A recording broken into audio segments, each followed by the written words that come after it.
The objective today, though, is to celebrate the legacy of Tom, a great man, while at the same time demonstrating the commitment that this legacy isn't over yet. His legacy, as John was just alluding to, can, should, and will live on. I'd like to talk some now about how we plan to continue that legacy. First, though, if Tom was here today, I think probably the first thing he would stress is that this wasn't done by him. This is not his legacy. This is everybody's.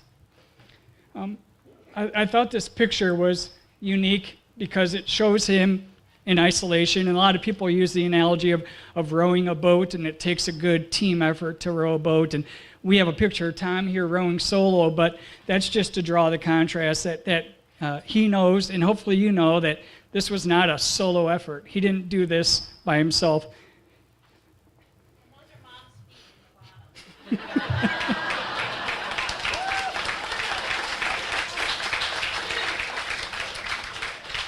So I just draw attention to, everybody up here. We've got a tremendous staff throughout the years, and I know we have former staff in the audience. Our current staff are here today, volunteers.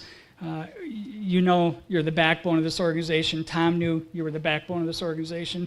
There's just no way we could reach 115,000 students without you guys. Our donors, our foundations, the same thing. We've had tremendous support over the years. Schools can't come and do what we do without that financial support, and having that steadfast support for so long has been extremely important. I'd want to recognize the Traverse Tall Ship Company because, as Mike alluded to, it would have never happened without the Tall Ship Company. We didn't have a boat back then, but they did, and they provided that platform here in Traverse City, and they've been doing it ever since. We've always been able to have both boats, even after we built ours, and again, couldn't have impacted half the students without both those boats. Lots of agency partners. I see so many folks that have worked with Tom over the years. You've all been a big part of this. And finally, our board. We've had lots of board members as well. This organization's been fortunate. We've always had phenomenal leadership. I would want to tell you just personally that our board that's been helping me is phenomenal. I've had so much support. We do get to talk about some exciting things today, and it's all because we've had such a phenomenal board support. So I'd like to just recognize those folks today. It's John Tanner, as you've met, is our board president. Pat Rea is hanging out in the back. He's our vice president. Mary Krantz is here somewhere as our treasurer. Sally Somsol, secretary. Sally's over here somewhere. We heard her yell earlier. We also have some board directors. Kathy Ballard is not able to be here today. She's downstate closing on a home. Bill Cheney, I believe Bill is here as a board director. Nancy Powers also has a family engagement today as a board director. Tom Wessels is a board director. And Tom Yoakum, last only because of the alphabet. There he is as a board director as well. And we have one starting very soon. Barbara Reichwalder is going to be our newest board member beginning next month, so welcome.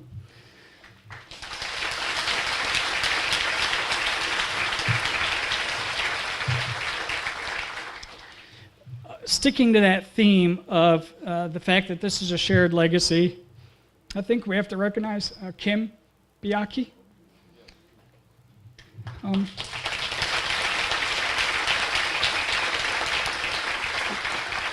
We all know that Kim was Tom's right hand.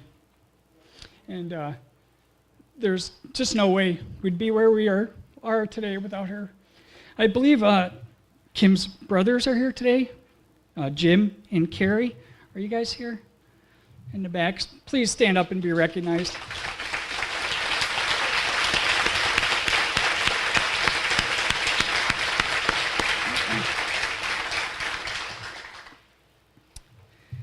So, this is where it gets hard. Tom, I think, as we've heard, all throughout the years, but certainly this year, Tom was a pure man. I don't know how else to say that. He lived a life probably more so without regret than most people could. He was honest, sincere. He should have no regrets. He did, though, with Inland Seas. He had one primary regret, and that was never fulfilling this dream of the education center. We carried a mortgage, and that was something that Tom believed when we first purchased the facility, that things were going really well for the organization. We were growing, financially stable. Things were positive. This building came on the market, and it just provided the perfect platform. And Tom went for it.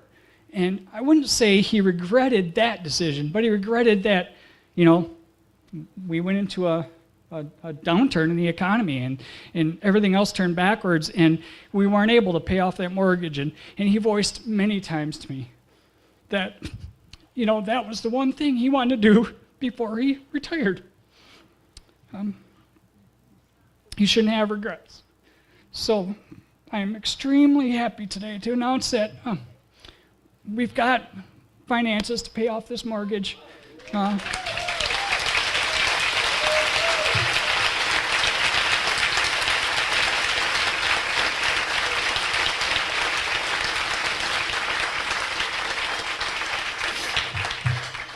This was Tom's doing. This is a foundation that supported us for a long time. The Edmund and Virginia Ball Foundation stepped forward with a $500,000 gift to pay off the mortgage before it balloons in November of 2018. So a huge thanks to them, and big relief for us.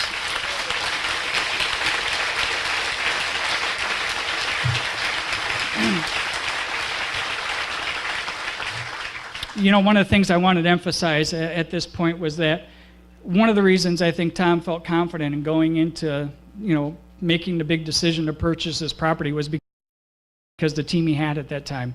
Wonderful support. As I said, the organization was running really smoothly. Tom Skinner, Kim, as we already talked about, Colleen Masterson, BizDoc, they had a wonderful team at that point in time, and gave him every confidence that we were going to be able to move here and make it work. I want to introduce you to today's team because I feel the same way. I think we've got a wonderful team. I'll tell you that the organization is in really good shape right now. We are growing. We're in wonderful financial position. And now that mortgage is off of our shoulders, we're free to really focus on this idea of continuing Tom's legacy.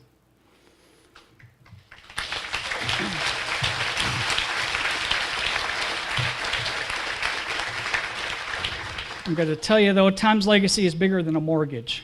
Okay, that's not what we came here to talk about today. That's a big burden removed. That's a regret that's fixed. But we're also able to announce the fact that we have not only the mortgage taken care of, but we have $810,000 committed today towards a major renovation of this facility and property in Suttons Bay.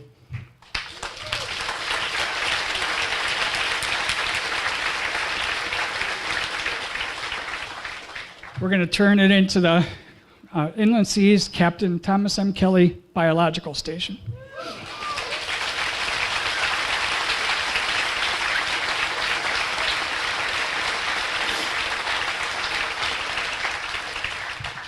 We've been working on this for quite a while, and this is something that really does fulfill a lot of Tom's wishes and dreams, and a lot of things we were able to talk about when we worked together. This is going to be, I want you to understand from the get-go, I would call it a non-traditional biological station. It's not, its primary focus is not that of a traditional biological station, being that it's primarily focused at the university level. Our primary focus is our primary focus, students, primarily K through 12 students. That's the largest population that this biological station is going to serve. And so one of the things that Tom and I talked a lot about, and I've realized now in my time here, is if we could only provide overnight accommodations for those groups that we work with, we'd really be able to do so many more exciting things. So what we're going to do with our facility is convert the whole lower level into dorm space, large room dorm space to accommodate classrooms of students.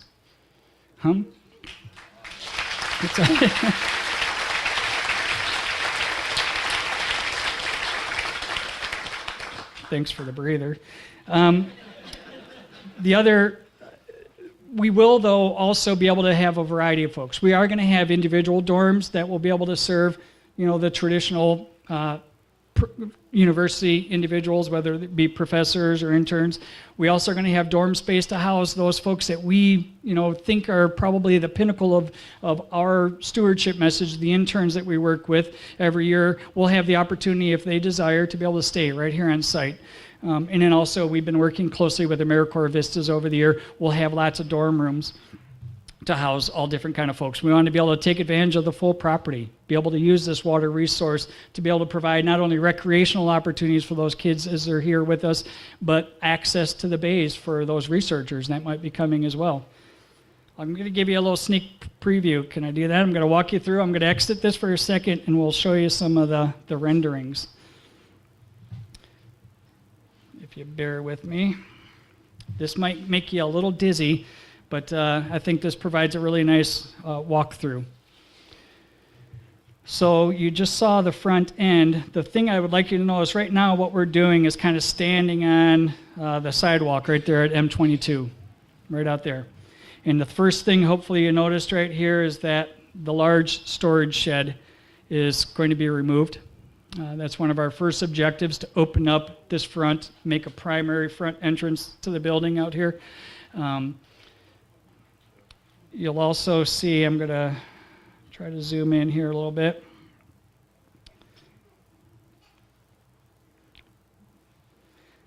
That we really open up the front of the building.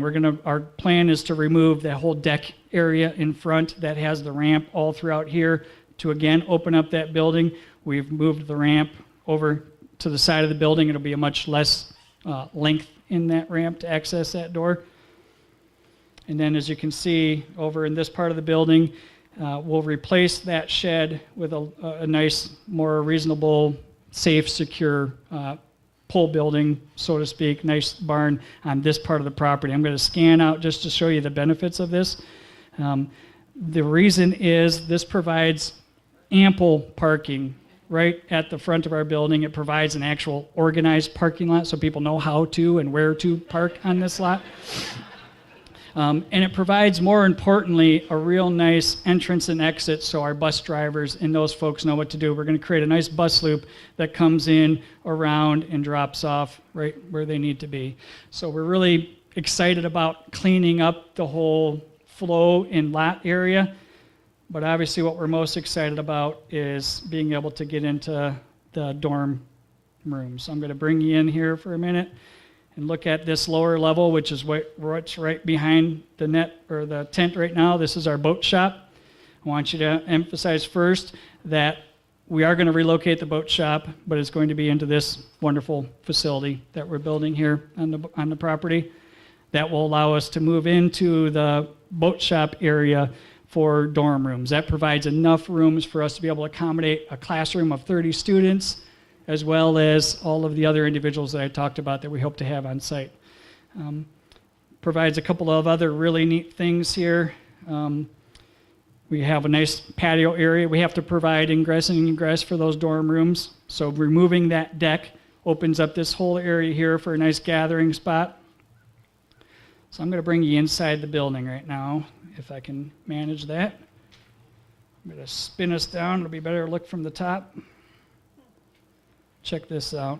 I'll show you what the upper floor, we're not really going to touch anything. The upper level's perfect. Tom was able to do that. Okay, you guys were able to do that through volunteer support. We have a wonderful upper level. It's the lower level that we wanted to be able to address.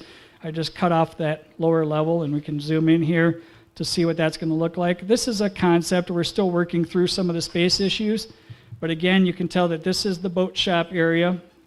These are our large group areas with lots of bunk beds in there to be able to house a whole groups of students. And then these are those smaller rooms that can accommodate our interns, visiting professors, those types of things. And of course, you see here that we've updated the restroom facilities down there to be able to accommodate the number of folks we anticipate sleeping with showers and restrooms. These will be technically male and female because you're required to do that, but they're going to have signs that we hang from the door so that when we have a group of 30 Girl Scouts, those are both now girls' rooms. So we have a nice little rest area for them to be able to hang out. It's going to be, I think, a wonderful project. The thing I want to emphasize to you here before anybody want to see anything more? Okay, we have some renderings I think we're going to unveil here at any time would be fine. So you guys can check that out, as well as the blueprints and everything. As I said, we're working through some of that, so some of it will change, but we're pretty close, I think.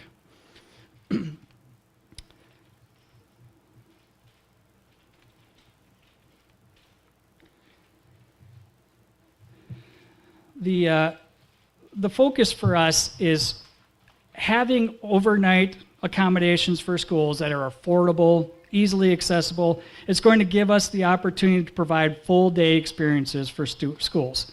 So now if you can envision multiple things, but I'll give you just a couple of examples.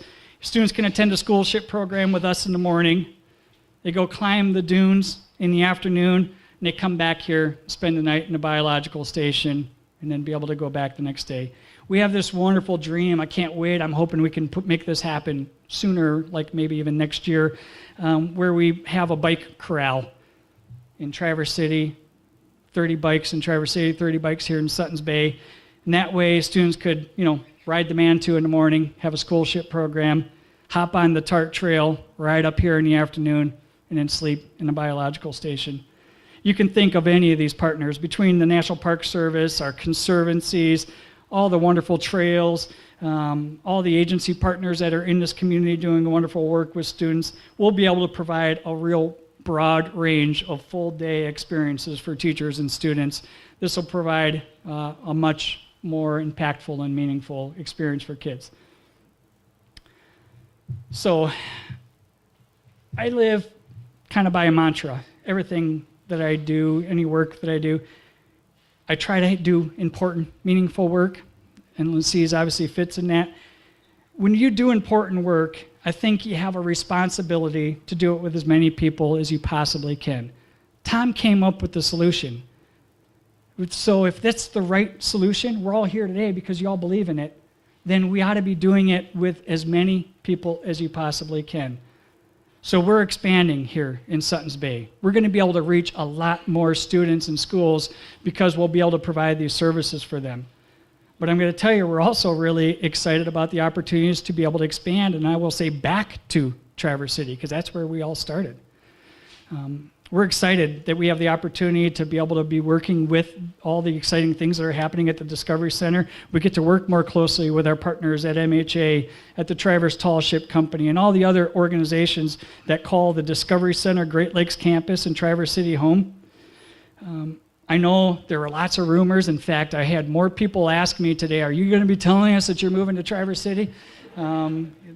I know there were lots of people worrying about that, and so I'm really happy to address that formally today, that no, we're not moving to Traverse City. We're expanding both here in Suttons Bay, making a significant investment here, but we're also going to be able to expand and provide some operations in Traverse City. I think Laura alluded to it. Most of us know our good friends at Rotary Charities. They made a significant investment to work to assist all the organizations there at the Discovery Center Great Lakes by purchasing the former coal dock, now which hopefully we all can start calling the Discovery Pier. They specified that primarily as a publicly accessible tall ship harbor. You bet, Inland Seas wants to be a part of that. And just so happens we had this gift land in our lap that provides the opportunity for us to put a foot in the door there. So I think most folks who have read our newsletter, if you haven't, this might be news to you, but Inland Seas was just the lucky recipient of this beautiful vessel, the schooner Utopia. Yeah.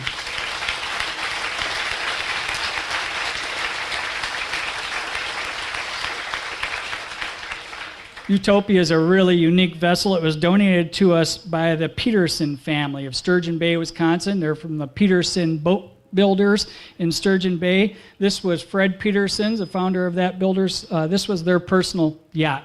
It has a very storied past. It was built in 1947, and it's circumnavigated the globe in the 50s. Before, this was something that people did. In fact, it was so unusual, National Geographic went along with them to film the trip. It has a really interesting history, and I'm really excited to have the opportunity to tell this story of Utopia and enhance the work of Inland Seas from the Discovery Pier in Traverse City.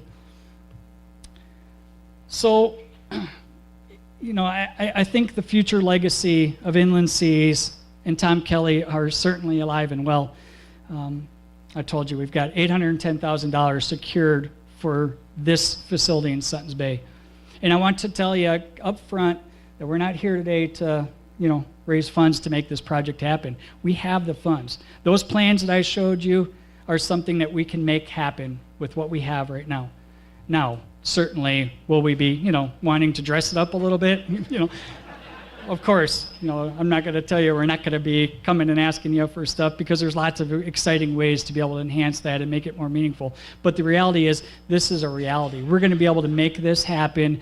It's a 5-year plan. These gifts that have been pledged to us are coming in over 5 years, so it's not going to happen. We're not going to start breaking ground tomorrow or even next summer. We've got some things. The first objective is to pay off the mortgage, then we start building things. Inland Seas is healthy. We've got a wonderful fund balance right now, sitting at almost 20% where you want to be. We've got Utopia at the Discovery Pier. I think we're staged to significantly increase our impact. And I want to, you know, kind of emphasize this, just like Tom, we can't do it alone, okay? Inland Seas needs your help. We need you to stay committed to continuing this legacy. It didn't end with Tom. It's not that Tom's legacy is now over. In a lot of ways, we're just starting it. We're just putting on the finishing chapters of this, and we need you all to be a part of that. I'm hoping you understand we've got some exciting things, and we really want you to be involved through that. So ways you could help continue that legacy, I just told you we're going to be spending about the next 5 years putting these pieces together. I'd love to have you guys involved. It's had to have been secret up to this point. So the plans we have are, you know, they're started, but I'd love to have you help us finish them. If you wanted to be a part of working on our facilities committees or our fund development committee to help put some of these final touches on, please get involved. I told you we're growing, we're expanding, we're working with more students. That means we need more volunteers. That means we need additional donor support. Help us grow that base of support. You've done a wonderful job helping to recruit new volunteers. Keep up that good work. Consider thinking about ways we could add to some of the finishing touches of this plan that we have together. Perhaps you'd like to place your name alongside Tom's in this building. We're going to have lots of things as we develop over the years. I'd like you thinking about that. Would you like to possibly put your name on one of those dorm rooms or on a bunk bed or some of the chairs or, you know, the barn that we're going to build or the bike corral I want to put together next summer? I think if we could pool some additional financial resources with that $810,000 pledge, we'd allow Inland Seas to pay down the mortgage even quicker and be able to start this process faster. So thank you. I appreciate all the support.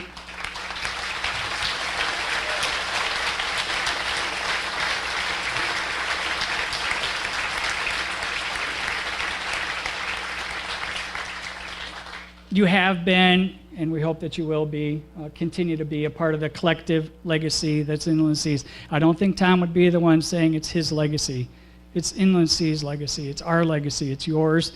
It's all of ours. And we thank you so much for that.